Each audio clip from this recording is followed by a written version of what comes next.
Hi, and welcome to the show. I got one question to ask you. Do you have what it takes to survive in the event of a nuclear attack, an EMP attack, or some kind of natural disaster happen? And what will it do to your mind and spirit when you're pitted against your survival or doing the moral thing right? Coming up next, right here on The Right Stuff. You are listening to the best, the only place to be on Tuesday night. That's right, you're listening to The Right Stuff, and you're at the right place at the right time. From England to Canada, from Detroit to the Poconos, we are showcasing Christian authors worldwide, giving you tips, tools, techniques, and resources for you, the writer, to hone and perfect your craft. Tune in every Tuesday at 7 o'clock p.m. Eastern Time right here on WPJC 104.5. And your host, Parker J. Cole. Hi, and welcome to the show. I'm Parker J. I'm so glad you are here with me for this edition of The Right Stuff. We are going to be talking to my returning guest co-host and contributor today, Sean T. Smith.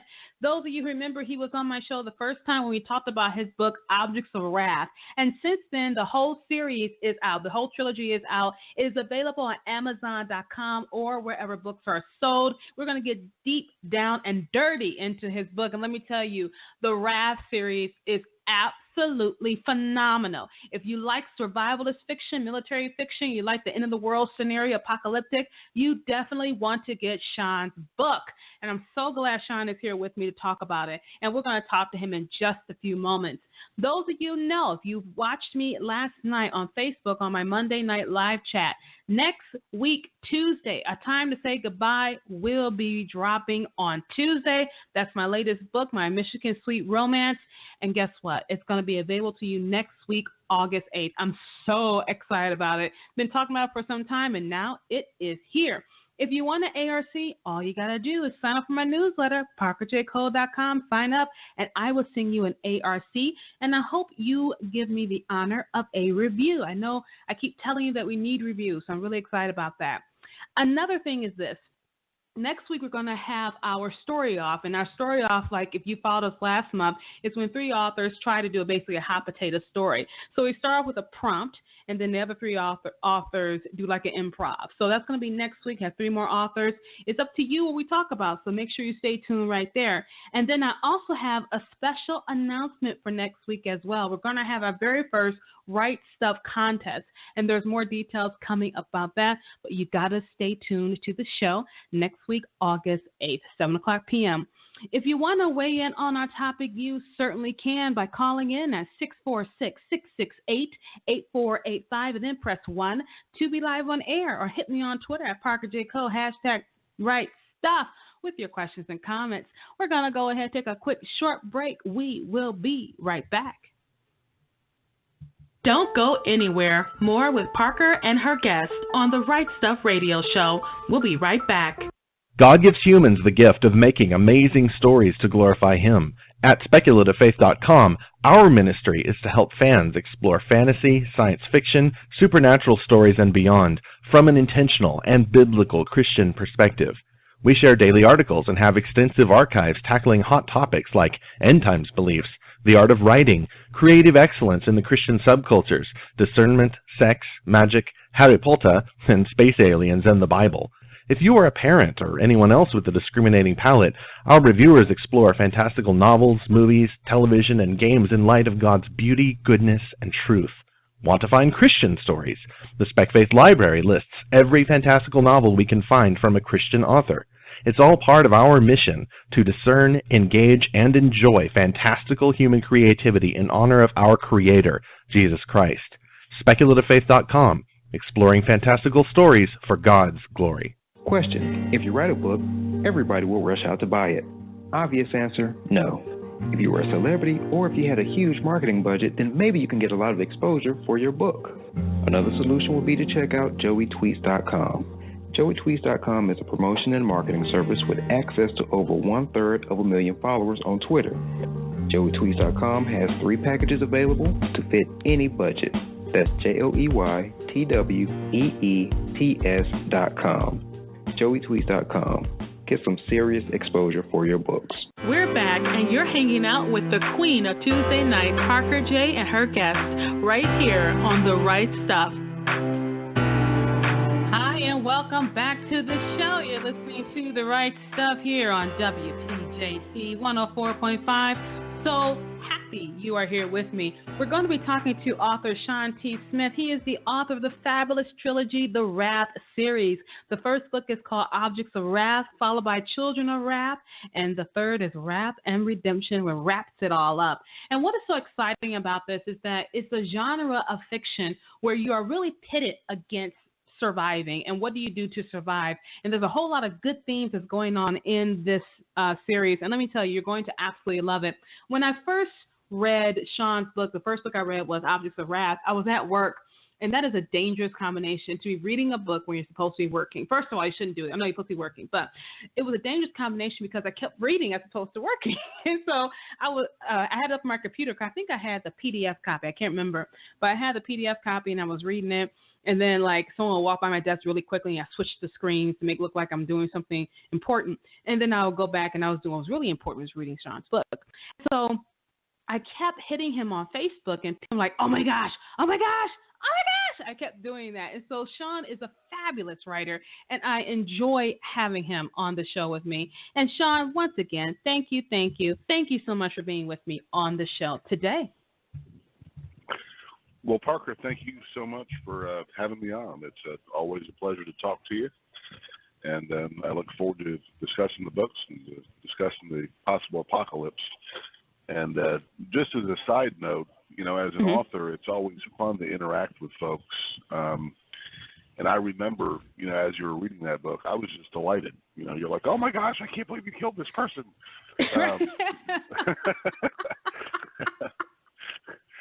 I remember. But, you know, I remember. we love that. We love that stuff, right? It's great. It lets you know that it was so gripping, because yours was probably like the first type of book I've ever read. And I was like, okay, we're going to try it. Sounds great. Like, this book sounds really good. And as I was reading, I just loved it. And your imagery of words and your wordsmith skills, which are absolutely phenomenal. And just reading that book, you were taken into another world. And my poor heart went out to Will, because you could not give this little boy and then a grown man a break. You would not give him a break. It's like, why do you keep doing this to him? Stop being so mean. But I guess that's the whole point. Especially when you're dealing with like the apocalypse kind of thing, you're dealing with natural disasters, just you put the world on the brink of collapse. And then what do you do to keep from collapsing with it? I kind of think that's like the theme that goes along with these types of stories. And so before we get into that, I forgot to tell you to tell us who you are in your own words. Like, I always read a bio, but you tell us who you are in your own words. Well, I'm a pretty simple guy. I grew up in South Florida, in Miami, and went to school at Florida, and moved up to Nashville for a while and wrote songs, and moved back to Florida where I live now. I live in Jacksonville, and you know, I've got a family, and I sell solar for my day job, and you know, I write. I enjoy it. I can't help it. Oh, I like how you said I write and I can't help it. I love that, because it's like, it's something in you, kind of like Jeremiah, fire stuff in my bones. You know, I got to tell it. It's the same thing. I got to write. These stories are in me. These thoughts are in me. They got to come out on paper. I like that, Sean. You know, I remember when you talked about being and writing music and trying to be a musician for a while. The last time you were on the show, you had talked about that. You know, looking back, had you succeeded in that, would you have been a writer of the type of books you write now? You know, I think I might have, just because growing up, I was just a voracious reader. I read like crazy. When I was a kid, we didn't have a TV. And so my father read to us out loud at night. And so I remember Lucifer's Hammer. He read that. I was maybe 12 or so at the time, and it made a huge impact on me. And, you know, that's about a meteor strike on the planet. And it's the first time that I read something really post-apocalyptic. And we would just have family discussions about, so what would we do? And we would just kind of flesh out a scenario. If we were on a long drive, an 8-hour drive somewhere, that would take up 4 hours of the drive, just exploring different scenarios. Mm-hmm. So that's the long answer to the question. I think that it probably would have come out eventually. This was going to happen. Essentially, that would have happened anyway. I hear you saying you guys had a TV, and for some of us, that is like the end of a world scenario. What do you mean you don't have a TV? You can't be connected. I can't imagine how it would be for me if all the power went out, everything, I couldn't do anything. And a lot of people, they seem to want a event like an EMP attack or like some type of disaster where you got an apocalyptic event happening. It's like people want that. Why do you think people want this type of scenario? Back in the day, you didn't want that. You wanted life to be stable and to be content. Why do you think people want that type of reaction? That's what I think is happening right now. What's your thoughts on that? Well, that's a great question, and it's something that's really perplexed me. I've given a lot of thought to it because, I've done a lot of prepper shows, and I've got a lot of real hardcore prepper fans, and I'm not a prepper at all. That's not my, I'm not going to survive probably. I'm such a naked war. I'm in Jacksonville. We're done. But I do these shows, and I talk to folks that are really into prepping, and they have, seeds, and they've got bug out bags and weapons and all these things. And I think part of it is life is really complicated now. There's just all this noise. Everything is noise. You can't even lay in bed and watch TV without your cell phone going off, your tablet going off. You got, 6 different social media accounts that people are always looking at, taking selfies, that kind of stuff. And I think it harkens back to a simpler way of life where maybe money isn't so important. If you're struggling from paycheck to paycheck, now, after the apocalypse, you no longer have to worry about that, right? It's a barter system. Or you walk in the store and you take what you want because there are no people left. I think there's a real attraction to that mentality that, hey, I would be a survivor. I can do it. And I think the reality is far from that, really. I think that, that the reality of an event like in Objects of Wrath or even something not as bad, the reality of it would be just terrible, just the day-to-day death and destruction. Yeah, I agree with you. My AC is broke right now, and I feel like I'm in the end of the world. Okay, my AC is broke, and I need to get it fixed. It is the end of the civilization for me as I know it right now, because I've gotten used to these creature comforts, as they used to say. And it's interesting. It's almost that people think that the fiction that we watch on television, the fiction that we read and we engage in, we actually think that's going to happen. Are you familiar with that reality show or that reality experiment that came out called The Colony? Because I just discovered it. Yeah, it's a reality show where they do this experiment where they have several people. The first one, they were in a warehouse, an 80,000 square foot warehouse, and they're supposed to simulate a natural disaster or nuclear. Yeah. And I just got into that recently. I just got into it recently. And it's very interesting, but even then, it's a controlled experiment. They try to keep the boundaries out there, but it's actually a controlled experiment. And me and my husband were watching it, and my husband said, if you were in the state where you're trying to steal someone's food, you're not going to barter. Eventually, you may pick up a gun and shoot them in the head, because you need the food. You have to survive, and you're going to do what you can to survive in those type of instances.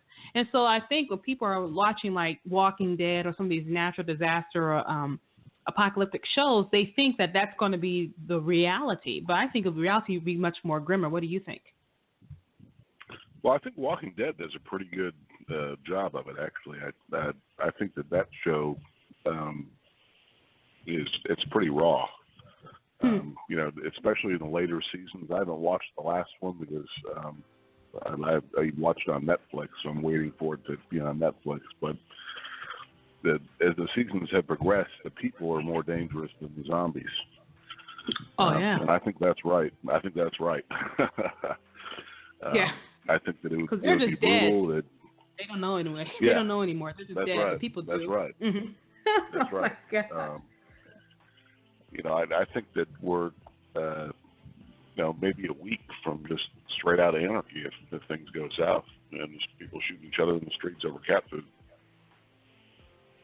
It's interesting because of the fact that it's like people say, I can do this, I can survive. And like you said earlier, you say you write this stuff, you're on the shows, but you're not a prepper. You don't have, you don't prep or anything. I figure, for me, I already know I won't survive. And so I've always joked. I honestly don't know what would actually happen if this really did. But I always joke I'll probably shoot myself in the head because I'm not going to get eaten by a zombie. I mean, I don't want to go out like that. Someone's food. I just don't want to go out like that. But I do think that people are drawn to this type of fiction for various reasons. Just when you talk to people, why are people drawn to that though? I mean, it's like they want it to happen, but what draws them into that? Is it watching people survive against insurmountable odds? Is it watching people change and get a little bit more aggressive about what's going on about them? Or is it really just an honest look at the human condition? What do you think it is? I'd like to think it was an honest look at the human condition, but I don't think that's the case. I think that like real hardcore prepper fans who read just everything that's written about, from any kind of survivalist stuff, and this is not to disparage those folks, but I think a lot of them feel confined. They feel constricted. They feel that there are too many laws, too many rules, and that a lot of those rules are unjust. There's a sense of injustice in their lives for whatever reason it is, whether it's financial or they feel like the government is too intrusive, and that this kind of event just puts everybody on a level playing field where survival is the law. And my take on that, and I think it's conveyed in my books, is that that's not a good thing because the people that are the most ruthless can do the most damage. I think most people are good. I don't think most people are bad. I think, that you see it time and time again, evidence of, the actual goodness of people. But the bad ones, you have a wolf running around the sheep are going to die. Yeah. And if you do have that, then, and if no one really can, and then you like to think that I'm a wolf, and then you find that you really aren't, because I think there's a reason why we have the moral law. Of course, because God gave us the moral law. Don't get me wrong, I'm not saying that, but it's like the Lord put this in here to keep us from going and completely insane. Some people that I always joke, if there was one less commandment that says thou shalt not kill, I think the world would be a smaller place right now if there were just 9 commandments instead of 10, And I like that you kind of see that. You see, like, if we get rid of all the rules, then everyone's at the same playing field. Everyone can be whoever survives because they use their own ingenuity, their own tactics, their own advantages or disadvantages, for that matter, to survive. Everyone's on an even playing field. But then the flip side, like you just said, is that people can be extremely cruel. And if you're going to do whatever it takes to survive, where do you have your boundaries? Where do you stop? And I think in your Raft series, you really explore that through Will Spock's eyes. And so I want to ask a really quick question. When you were coming up with the idea for the Raft series, where did the idea come from? Were you just driving around one day thinking about it? Had it built up over time? Tell us where it came from. Well, really, it had percolated. It harkens back to my early teenage years. Those talks with my family about what we would do, and that's really the nexus of the story is those talks. My father had a stroke, and I wrote him this extended, for lack of a better word, card. I sat down on my computer and I was kind of remembering times with him just to let him know I loved him. And that process felt really good. Just that it was pure creative writing. It was the first time I'd done that probably since college. as opposed to just songwriting. And the next day, I started the book. The next day. I see, and that's I see how that can just all wrap in together and bring it all together. We're talking to Sean T. Smith. He is the author of the Raft series. It's available on Amazon.com or wherever books are sold. You can go ahead and get all 3 books of the series. They're absolutely phenomenal. You can follow the adventures of Will Fox and how he becomes a man in a world that's torn apart by war. So go ahead. If you want to ask a question or comment on our topic, you certainly can. Call in at 646-668-8485 and then press 1 to be live on air. Or you can hit me on Twitter at ParkerJCo, #RightStuff with your questions and comments. We're going to go ahead and take a quick short break. We'll be right back. Don't go anywhere. More with Parker and her guest on the Right Stuff Radio Show. We'll be right back. Engaging the culture's imagination through speculative fiction, the Untold Podcast produces audio fiction from a Christian worldview. Find us over at untoldpodcast.com, where we partner with authors to tell science fiction, fantasy, supernatural, and horror stories. Find links at untoldpodcast.com to subscribe via iTunes, Stitcher, and a variety of other platforms. Each month we produce high-quality audio fiction that's free to download and free to listen. Our submissions are open, and we're always looking to add another great story to over 24 hours of narrative entertainment. Find all of our audio fiction over at www.untoldpodcast.com. Authors, are you looking for a new way to get your book in the hands of new audience of targeted buyers? Then a virtual book tour is for you. Right now, virtual book tours is an excellent opportunity for you to introduce your book and who you are as an author. Launching your book is very important. A virtual book tour will connect you with readers.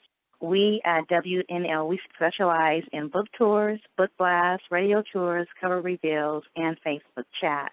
Promoting and marketing your book is what we do. Online publicity, the exposure and the publicity is what you need. Let us help you reach new readers and a new audience. We take care of everything so you don't have to. We set up the tour for you. We connect you with bloggers to advertise your book by way of interviews, guest posts, and reviews. If you are an author of a newly published book, have an upcoming release, or just want to give a previously published book new life, a virtual book tour is your answer. Check our tours out at www.wnlbooktours.com. Visit me on Facebook. I am the owner, Paulette Harper. We're back, and you're hanging out with the queen of Tuesday night, Parker J. and her guest, right here on The Right Stuff.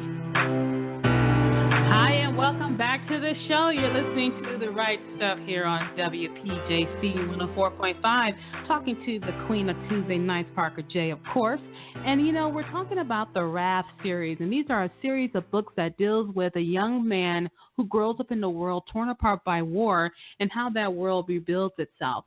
One thing about survivalist fiction is that I think it takes a look at the human condition and what can really happen when the moral law is dissipated, what can happen when the structure and the rules that we're used to are torn away. And so if you want to read this fascinating series, go ahead and get a copy of it today. It's online on Amazon or wherever books are sold.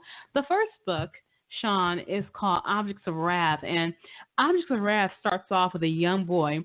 And basically, just because of his circumstances, he was able to survive an event a lot of people didn't have. And I think about, as we were talking about preppers, I was thinking about how preppers prepare themselves for these type of events. And I think that is reflected in some of Will's upbringing and how he's prepared for a lot of things. And so when we talk about preparing for an event like an apocalyptic event, like in this case it was war and other things like that, when that happens, how, let me phrase the question, how should we take Will's experience and having someone who is a prepper or having someone who's at least aware of the things that you need to do to survive, how should we take advantage of that? Well, first, in the book, you know, Will's a kid. His father happens to be a Marine, which helps, and his grandfather is a colonel who's associated with Delta Force. So he's got advantages that you know, that we just don't have. Yeah. That said, I think that in the opening pages, they do some very smart things. Number one, they leave right away. As soon as the power goes out, it's apparent that it's not something that's it's not a thunderstorm or a hurricane. It's something else. They leave. They're in Miami, and they get the heck out of the major cities, and they stay off they stay away from the cities. If there's a catastrophic event like that, you want to be away from major population centers. It also, they've got the father has a bug out bag. He's ready. Mm-hmm. So they don't have to spend a lot of time packing. They've got a first aid kit, weapons, all that. They throw it in the truck and they hit the road. Yeah, and that's what they did. They just boom. Yeah, I mean, the longer you stay in a major city, the more trouble you're going to get into. So you got to be away from those, from lots of people. I like that because that's how he saves sometimes through that quirk of fate. And some people just having that advantage is the key. It's okay to have if you survive without having that advantage, but having that advantage is the key. And I think one thing in Objects of Wrath is that the little boy did have that advantage. He had the advantage of someone who was kind of aware and cognizant of what's going on. So do you think, just in your own thoughts, do you think there are agendas going on in the world today that only a few people are aware of, or do you think it's just all of it is just, like you said, a lot of noise, and we're not listening to the real things that matter? What do you think? You want me to get my tinfoil hat? Go ahead and get your tinfoil hat. Go ahead and get it. I do think that there are various groups that have interests that sometimes align and sometimes conflict. Mm-hmm. So, you've got the military-industrial complex, you've got the oil industry, you've got the international banking industry, and then you have nations. And so sometimes those interests overlap, and when they coalesce, bad things happen. And sometimes you just got chaos. I think that, like the Arab Spring is an example of something that caught everybody off guard.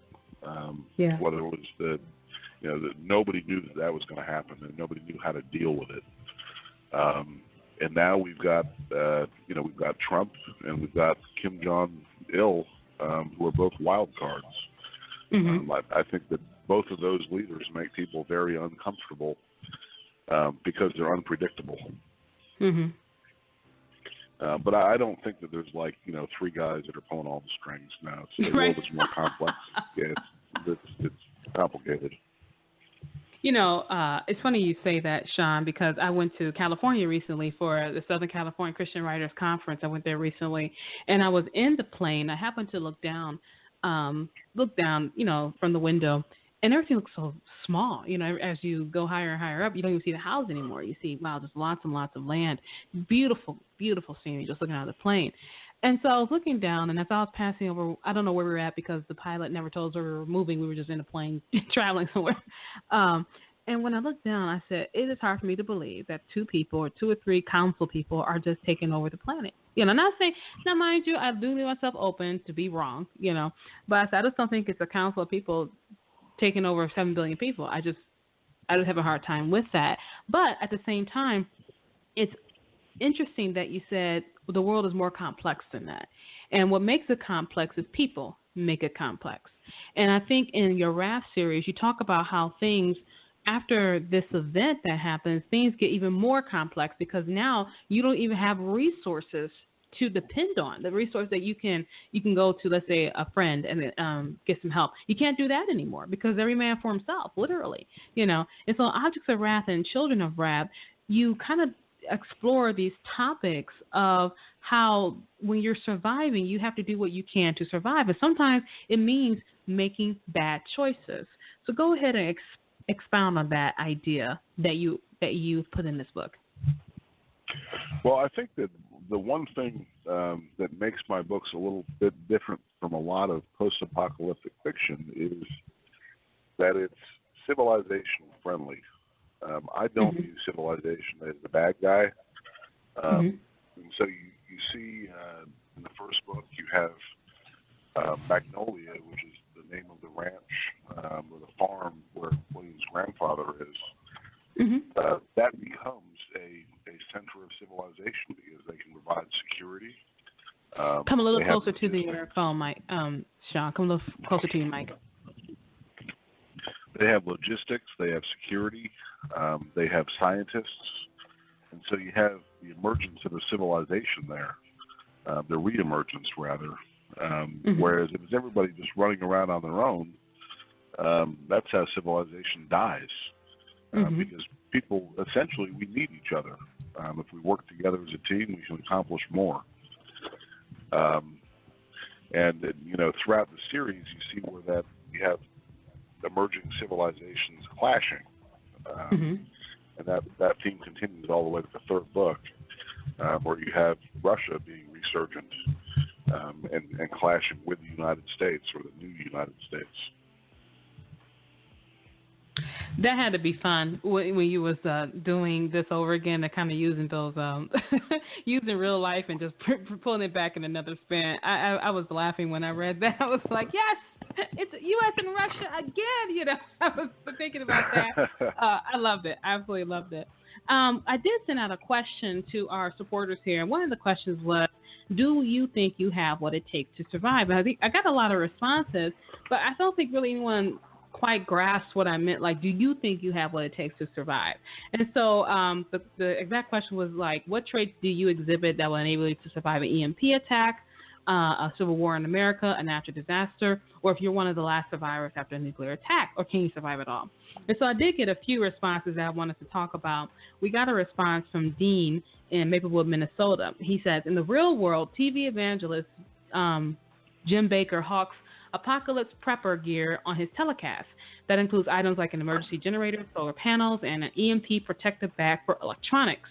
So, if someone could afford all that stuff, that individual could theoretically be the only one in his or her neighborhood to have power for refrigeration and cooking and so on. Dean, thanks for your comment. Sean? Well, that's true. If you've got a Faraday box, you can, which is very easy to make. You can keep some electronics away from the effects of an EMP attack. If you've got solar, as long as it's wired to a battery or to a self-contained system, then you would have electricity. The problem is then you become a target. Everybody else knows you've got that stuff, and unless you've got the ability to defend it from others, you're going to lose it. Yeah. And so to me, that's the biggest downfall of real hardcore individual preppers. Like, if you've got a group of people that have a facility out in the middle of nowhere where they've got bunkers, they've got fields of fire, they've got supplies laid in, and you've got 50 people, those people become formidable. But if it's just you and your wife and kids and you're on a farm, you're probably going to die. Because people, they're going to know. Yeah. I'll give you an water example. Here. Let's take it. Yeah, I mean, this is a real life thing. I know a person here in Jacksonville who has explored solar with me, and he's got a farm. He is set up. He's got bees. He's got goats. He's got generators. He's got solar. He's way back from the road. Nobody knows what he's got. And he has family and friends that will go there. This is a military guy that, high-ranking officer that knows what he's doing. He would survive. But it's not just him with a bag of seeds and an AR-15. Mm-hmm. So he's got a group of people that are with him that will help enable that, because you do need protection. In an event like that, you would need protection. You would need protection. I was thinking of, do you ever watch Twilight Zone, the old Twilight Zone with Rod Serling? Oh, yeah, yeah. Yeah, do you remember the one with the Cuban Missile Crisis? And they did a episode of that. And all of a sudden, the one guy was the only one who had a bunker.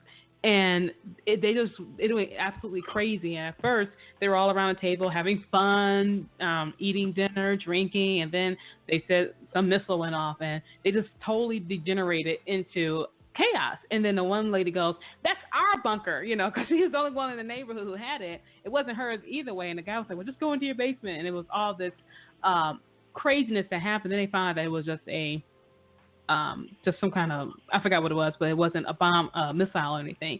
And so I like how you show that, like, if you're going to do it, make sure you have more than one person who's involved with you to help protect you. Because, like I said, if you're by yourself in a farm somewhere out there, it ain't happening. Someone's going to take your stuff. So it's not happening. So I like how you said that one. Now, Sheila from Detroit, Sheila says, most people would hide, but some will fight with every breath. Back in the 40s and 50s, the build fallout shelters in the case of attack. I never heard if they ever used them. Even with the new technology, I think only a few people will be able to survive, like the movie Independence Day. Fighting on the ground will be one way, hand-to-hand combat. The caves will be our homes. The trait that everyone will have is fear. Fear of the not knowing what's happening. How can I get out of this? What will I do? Scared. Sheila, thank you so much for your comment. Sean? Well, I mean, it really depends on your mentality, right? I'm a fighter. I would fight till my last breath to defend my family and you know, and do the right thing. That's just how I look at everything, I guess. That said, I'm not a special forces trained guy with you know, jiu-jitsu and Krav Maga. I don't even own a gun. Gosh, Sean, that makes me laugh. I've been saying I'm going to buy one for years. I used to own a gun, but I've got young kids in the house. It just scares me. Oh, yeah. You do. Yeah, for sure. But, you know, the stuff going down right now with North Korea, you know, I hit a pawn shop yesterday going, well, maybe now's the time. I don't know. Yeah. I don't know. I don't know how to answer that question. If things really go sideways, you should be afraid. That might help keep you alive. Yeah. If you're overconfident and cocky, you'll be the first one to die.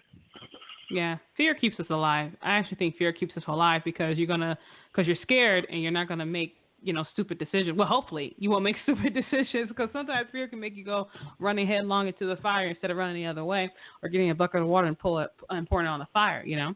We are talking to Sean Smith. He is the author of the Rap series, which is available on Amazon.com or wherever books are sold. If you want to get a copy, you certainly can. Make sure you go on there, get a copy, make sure you leave a review, and then sign up for all of Sean's books. Just read all of them. You're going to love every single one of them because he's really good at putting us in situations where it's not comfortable. And what will you do to survive? The Wrath series is available online. The first book is Objects of Wrath. The second book is Children of Wrath. And the third book, which wraps it all up, is Wrath and Redemption. So go ahead. If you want to call in and weigh in, you can by calling in at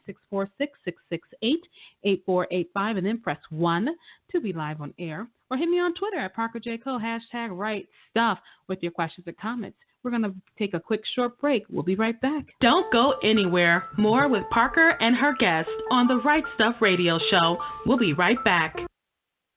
Are you a reader looking for more compelling Christian fiction? Maybe something a little more edgy or a bit more real? Are you tired of most Christian fiction shying away from the truth and settling for a rose-tinted view of the world and its issues? Or are you an author who has a compelling story to tell, but you're afraid it doesn't jive with today's brand of Christian or secular fiction? Are you tired of Christian publishers telling you that your content is too edgy? Or maybe you've tried submitting your content under the radar to secular publishers only to be told your themes are a bit too religious. We invite you to take a look at the Crossover Alliance. We are an online publishing company that specializes in edgy Christian speculative fiction with Christian themes and real-world content. Our company is formed from authors and readers just like you who are breaking into the mainstream and Christian markets with this compelling genre. Head over to the www.thecrossoveralliance.com for all the details on who we are, what we do, and what we accept. Right now, if you sign up for our email newsletter, you'll receive a free digital copy of our first short story anthology. Check us out today and help us spread the word about the Crossover Alliance, where light shines brighter in the darkness. Have you read the latest issue of Sormag Digital, the award-winning literary magazine for multicultural readers and writers? Sormag Digital is available quarterly and showcases interviews with the best authors in multicultural literature. Sormag Digital features craft and business articles for those interested in writing. If you're looking for a good book, check out our book reviews on what's hot in multicultural literature. For writers looking for new readers to get in front of, Sormag Digital is the perfect place to introduce your book. We offer advertising spaces that fit your promotional budget. Get your free subscription on Sormag.com or order a print issue on magcloud.com. If you would like more information about Sormag Digital, check us out on Sormag.com or contact us at sormag@yahoo.com. Sormag Digital is the magazine for multicultural readers and writers.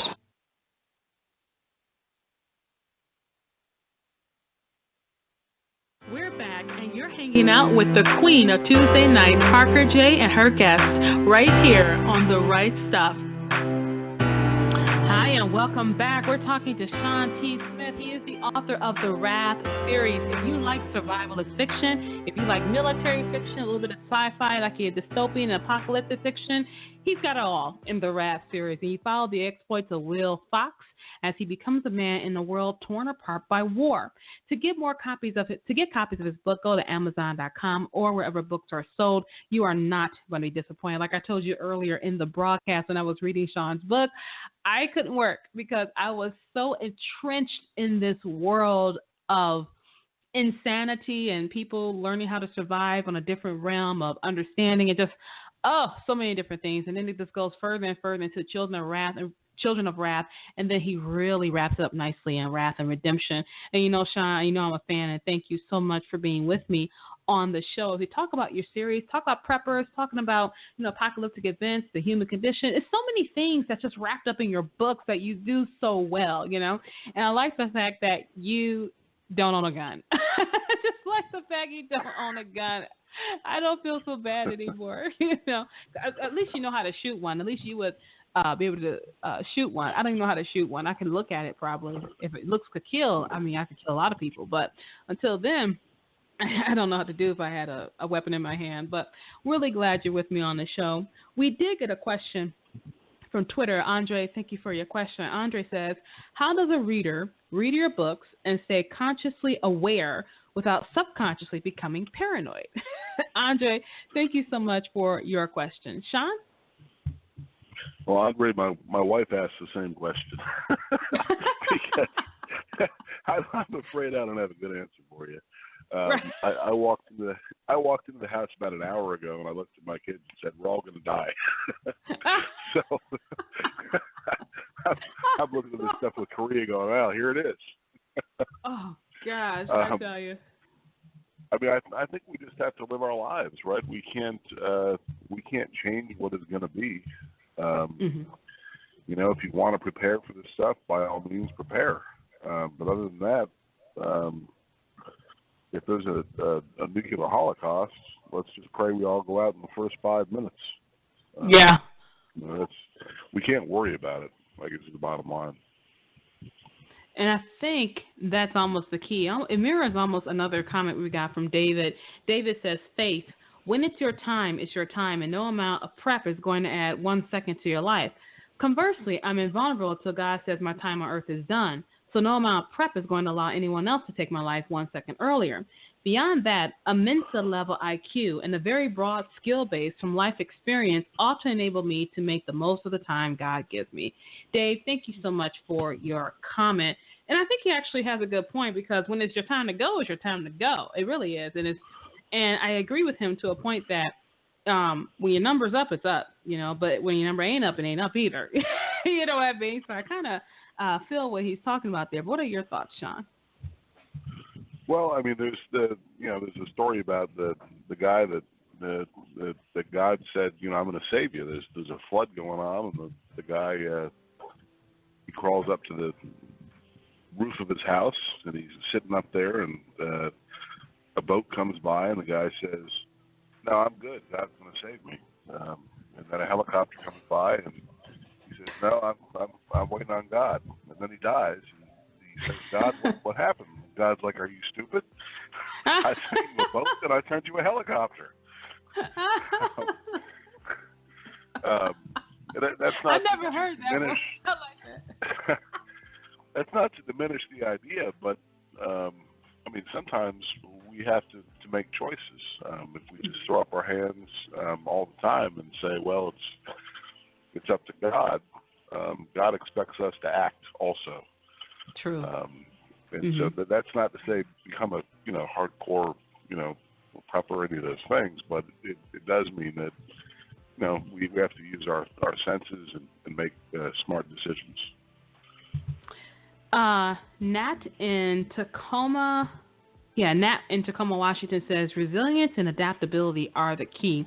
Thanks, Nat, for that comment. And I think you already kind of spoke to that, Sean, about that resilience and adaptability, because in an event like an apocalyptic event or in the world scenario, when that happens, you have to adapt. You got to adapt to changes. You got to adapt to survival. And survival, I believe, is almost all about adaptation and being able to adapt. That's why I always say there are some people, you can't trip them up, because when things go wrong, that's when they actually go right for them, because they can move very quickly with changes. Like some of us, we like the structure of our lives. I have my coffee in the morning. I have I drink tea. I have my tea in the morning. I do this, and do this, and all of a sudden that's gone. But some people are almost eternally equipped to handle those types of changes and those waves of thought. What are your thoughts about that? Well, I think first off, without coffee, I would die right then. So, like, if I can't get coffee, I'll just cross me off the list. But yeah, I think that's it. Lord, I'm done. But yeah, I think that certainly being resilient and adaptable that is the key. You've got to be able to see what's coming. You've got to make changes because if something like that happens, the world is not the same. The rules are not the same, and you better figure out how to stay alive. You're not going to Starbucks in the morning, and you're not going to the grocery store in the afternoon. Right, and that's just terrifying to think about as the whole scenario actually plays out, and with all this weird stuff going on, like in world events and global events happening right now, you do get nervous, and that's why I like Andre's question is like, how do you not become paranoid? How do you stay firm? How do you not? I mean, because you got to continue living your life, like you said. You have to continue living your life because you can't live in that constant fear of, oh my gosh, it's going to happen. But then, like you said, there's nothing wrong with being prepared either. There's nothing wrong with being cognizant of the world around you and making sure that, hey, you hope for the best and plan for the worst. That's what someone told me some time ago. And do you think that's pretty much how you stay grounded and not being taken away by fear? Yeah, I mean, that's one of my mottos, hope for the best, prepare for the worst. I don't implement it with respect to nuclear war. And part of it's a financial thing, to be honest. If I had a ton of money, I would have a place to go. I would have a cabin somewhere up in the Smokies maybe, or out west, and I would have a plan. But that takes a lot of money and effort, and I'm not willing to devote that sort of effort to that possibility. I would rather just embrace my life and try to smile and be happy and take walks on the beach and drink my coffee and write my books. Keep it simple, right? I mean, really, because if you spend all the time thinking about these things, it will make you paranoid. It'll drive you nuts. I drive my family nuts sometimes if I'm in research mode, and I'm going through all this stuff. I'm like, oh my gosh, look at this. Right now I'm working on the script for the Raft series, and I'm doing research again on likely missile strikes and fallout patterns and that kind of things. And it gives me a headache. It makes me sad. Yeah. And then you got to go hug your kids. Like, I love you guys. I love you so much. And then kiss your wife. I love you. Oh, my gosh. Because that's the thing about writers. We do get entrenched in what we're doing because we want to be as authentic as possible. Well, we should want to be as authentic as possible. And you want to make sure that your reader is connecting with you. And that's what I think you did such a great job with Wrath, is that you had us connecting with these events through this boy who becomes a man and just his whole events that happen. And then in Wrath and Redemption, which is the final book, in the series, what did you want to leave the reader with? Once they finish the whole series, what do you want to leave the reader with as they finish the whole thing and you go, wow, that was such an awesome ride? What do you want them to leave with, besides just the entertainment value of it? I think hope. Even though it's you would think that's not the case because it's post-apocalyptic. But the books are hopeful. There's the faith in God that sustains William throughout just terrible events. There is the faith in humanity that people are overall good. Even though there are terrible people who do terrible things, that's not all of humanity. And that there is the potential for civilization to emerge again because of that innate goodness. I like that, Sean. I like you say, just because there are terrible people doesn't mean all of humanity is terrible. I like that.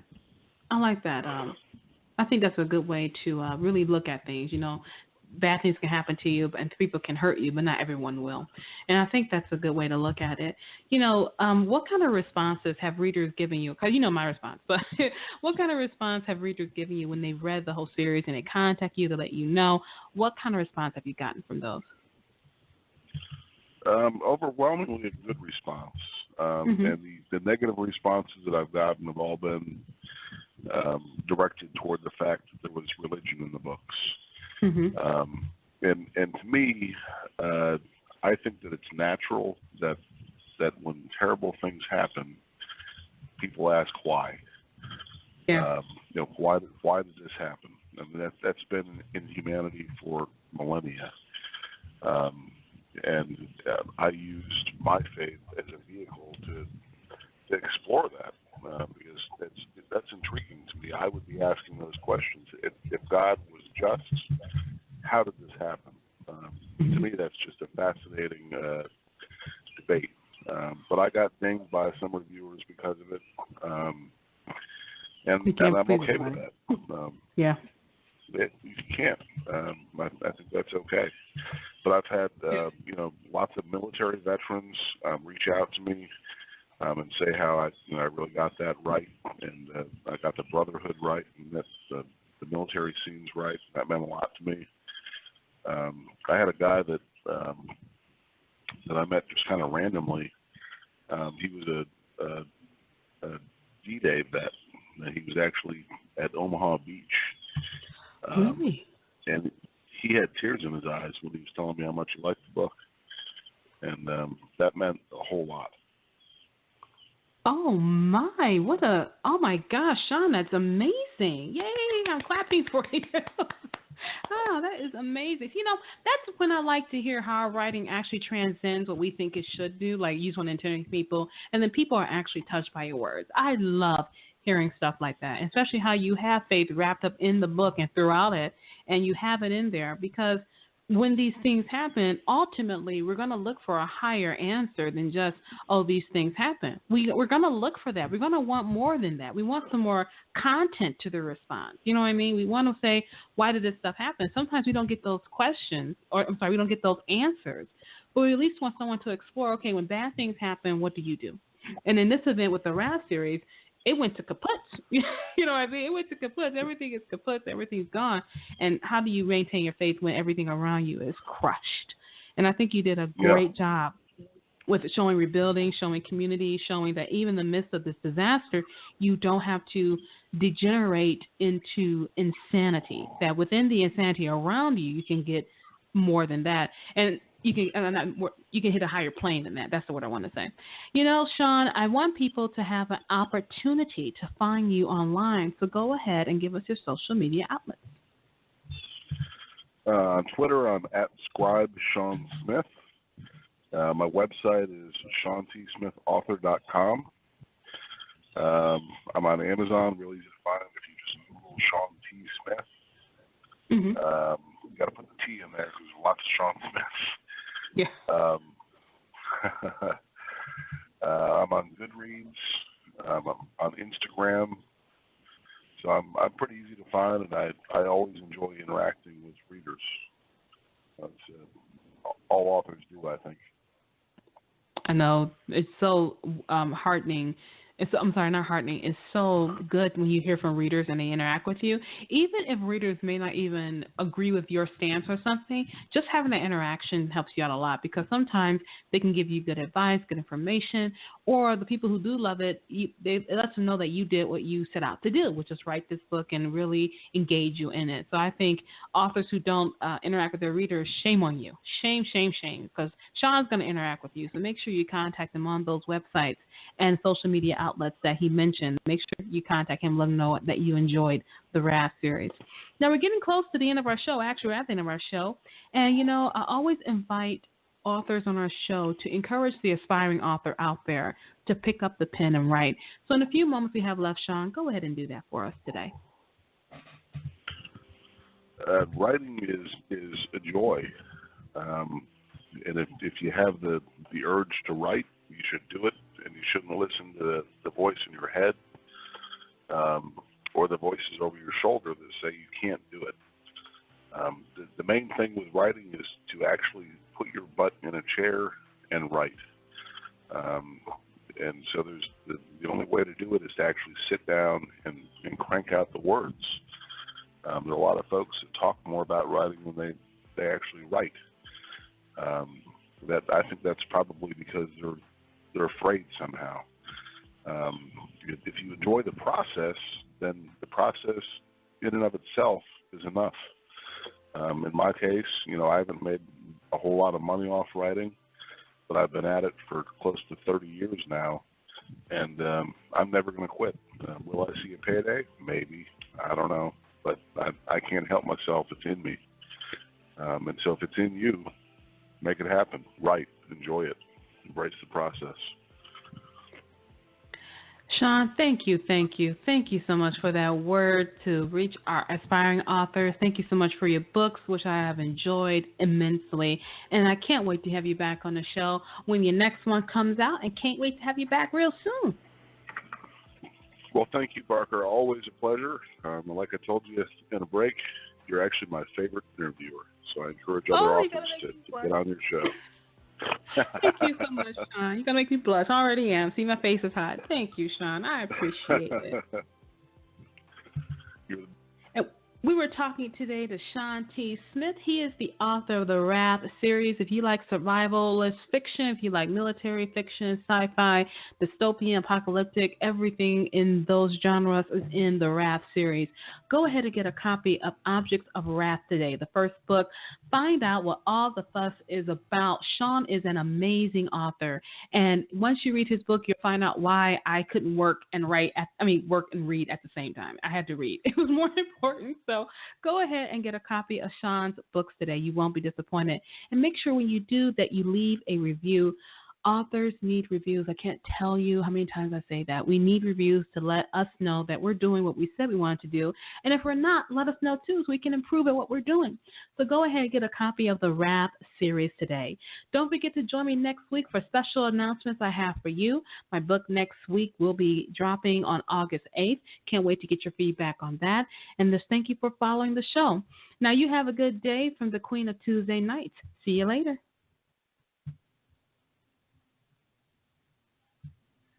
Thank you for joining us for this edition of The Right Stuff.